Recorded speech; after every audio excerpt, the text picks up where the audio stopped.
Rais Donald Trump amefuta safari ya wajumbe wake ikiwemo Jared Kushner na Steve Witkoff waliokuwa tayari kupaa kuelekea nchini Pakistan kwa ajili ya kuendeleza mazungumzo ya kusitisha vita.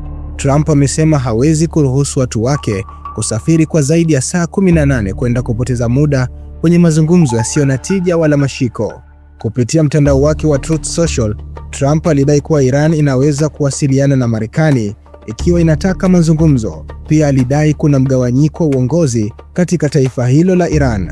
Wakati Washington ikijigamba kuwa ina kete nzuri mkononi upande wa Tehran, waziri wa mambo ya nje wa Iran Abbas Araghchi aliyekuwa mjini Istanbul kwa ajili ya mazungumzo anatazama kwa jicho la shaka nia ya Marekani, akisisitiza kuwa bila Marekani kuondoa kikwazo cha majini katika bandari za Iran hakutakuwa na mazungumzo yatakayoendelea.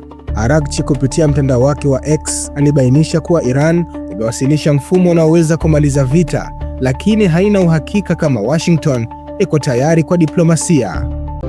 Al Bashir TV, dunia na Afrika kwa lugha yetu.